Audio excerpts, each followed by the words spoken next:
Hello, everyone. Thanks, Kyle. It's great to be here at Scaling Bitcoin 3.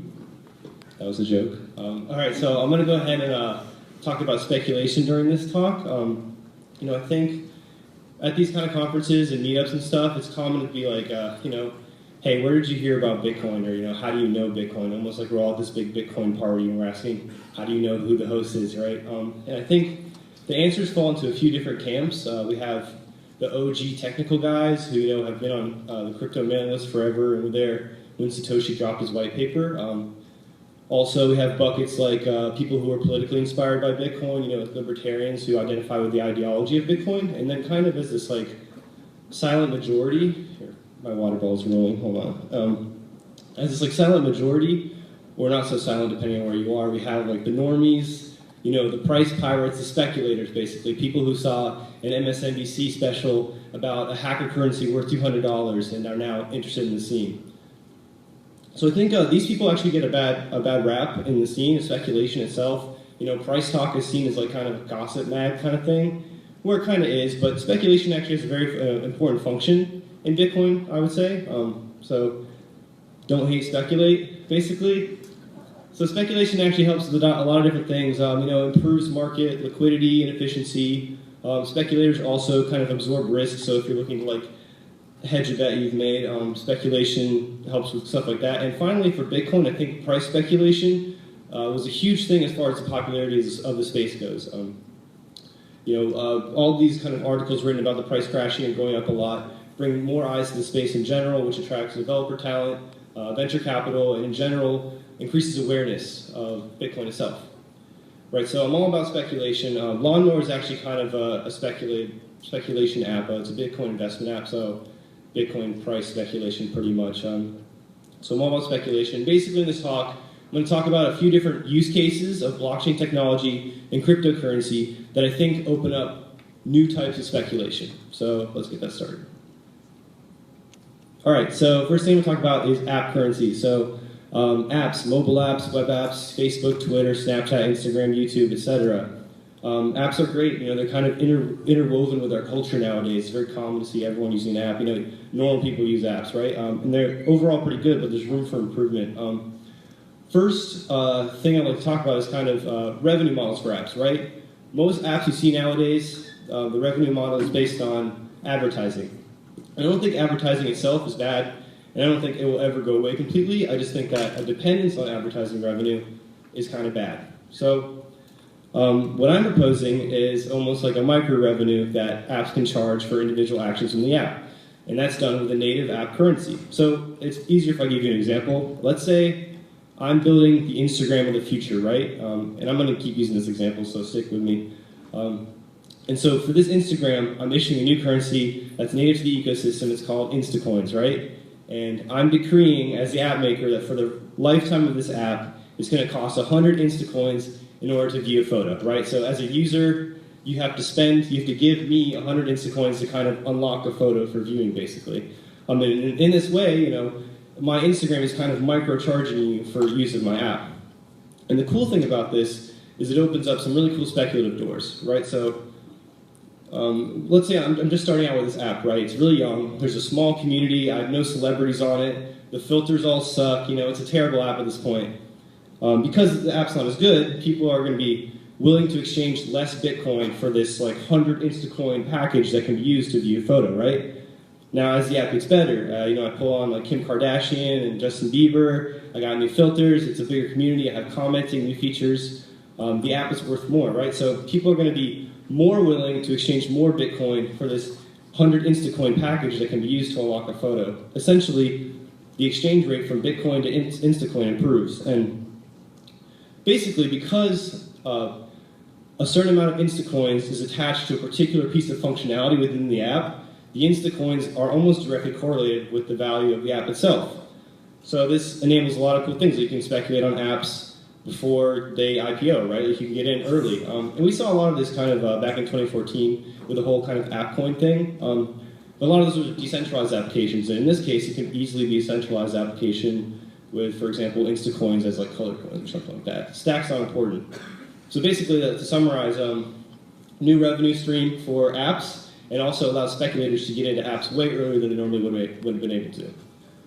All right, so next thing I want to talk about is digital properties. So back on apps again. One thing that also sucks about apps, content creators don't get rewarded. Besides YouTube, that's like the exception basically, but for the most part you don't get rewarded. So I have an idea for this. Let's say that I'm Kim Kardashian, right? And I want to kind of join this new futuristic Instagram that's been designed, right?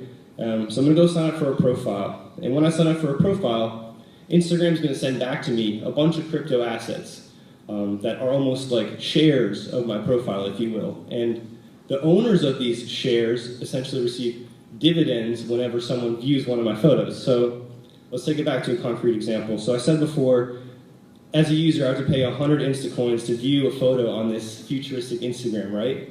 Well, let's say that instead, Instagram has a thing of a 50% rev share, basically, right? So when I go to view a photo and I spend those Instacoins, 50% are going to go to Instagram, the company, and 50% are going to go to the shareholders of Kim Kardashian's Instagram profile, right? So it's kind of crazy. It's almost like a company stock, but instead it's like a social media profile. And when Kim Kardashian creates her profile, she can do one or two things. She can, one, hold on to all the shares that she has, right? So she thinks she already has a lot of money, she's already a celebrity, she's going to hold on to those shares and just receive the dividends on each of her photos as people view them. Or alternatively, let's say she's just starting out, right? She wants some money so that she can buy cooler clothes or like a better camera or better phone or something to improve her profile, right? So she can sell some of these shares in the open market on exchanges and stuff, get Bitcoin that she can actually use, and then speculators can trade these shares around to speculate on her profile's value.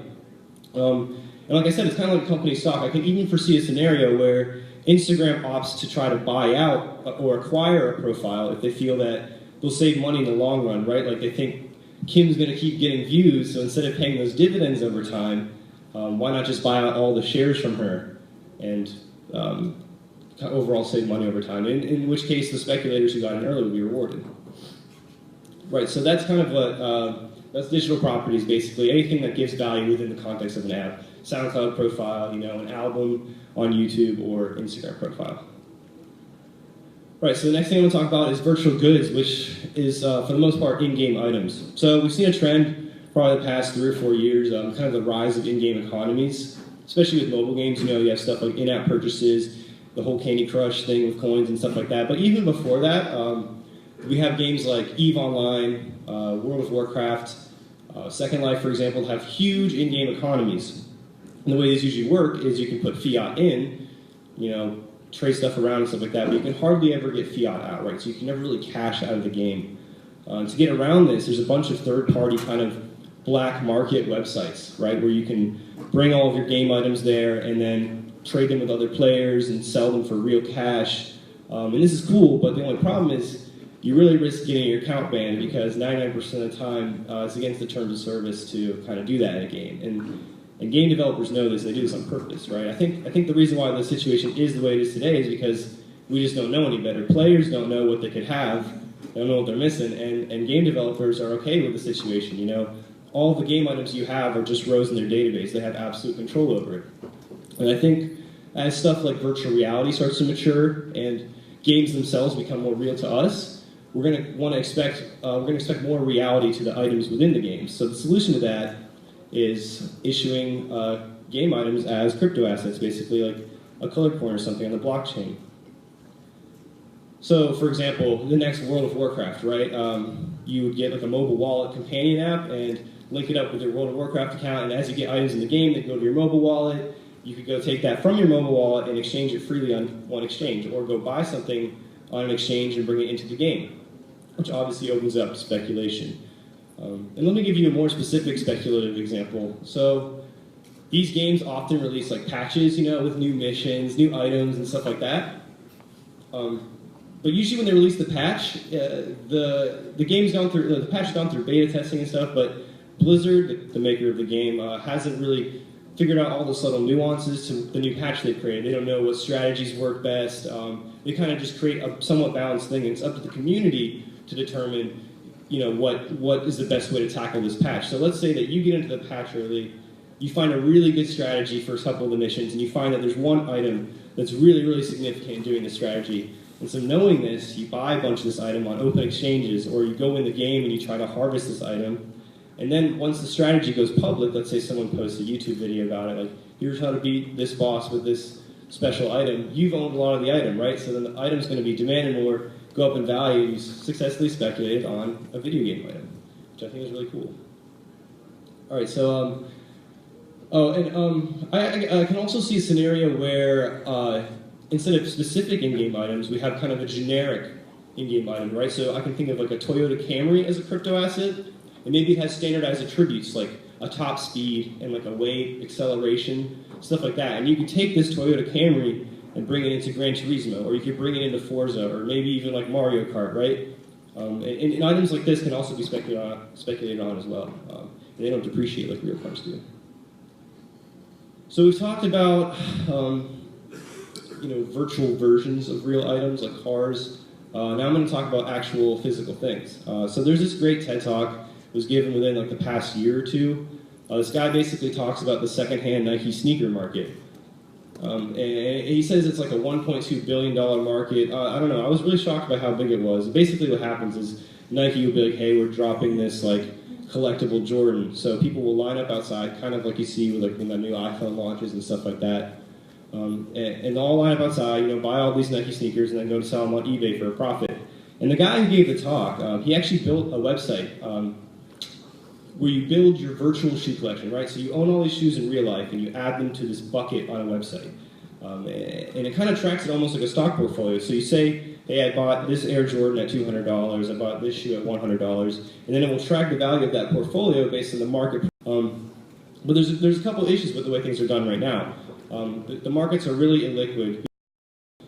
So my proposed solution is a series of trusted third parties, basically, that would maintain these assets and issue a crypto asset that represents the value of this asset. So let's say I bought a new sneaker, I could send it to one of these third-party businesses, and they would issue me a crypto asset that I could trade openly on exchanges. So this improves the liquidity of trading these kinds of things like crazy, and it offers like really unique arbitrage opportunities like between shoes and stuff like that. And obviously anyone with this crypto asset could eventually just go up to the third party and exchange it for the actual shoe if they wanted to. And obviously there's maybe regulatory issues to this, but I'm just brainstorming here, so.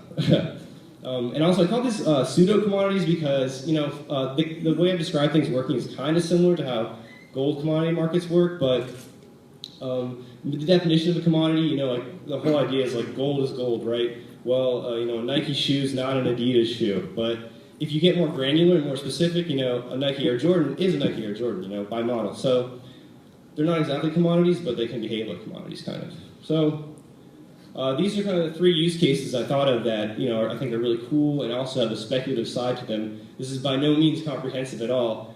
Before I go, I wanted to touch on like one final thing, derivatives, right? So how things are nowadays in the real markets, IRL, the underlying assets are like, this big, but then the derivatives market on top of that is gigantic. So in the same respect, I've given you like 1, 2, 3 use cases with a speculative market to those underlying assets, but we all know that there's this many use cases, right? Things we haven't thought of yet, stuff I haven't gone through, and I think the derivatives market on top of that will also be same in scale, will also be, gigantic, basically.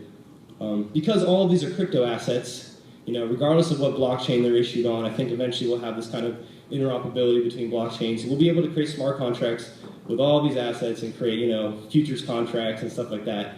And I think it's going to be able to do some really crazy things eventually. So that basically concludes my talk. If you have any questions, you want to reach out, follow me on Twitter. Thank you.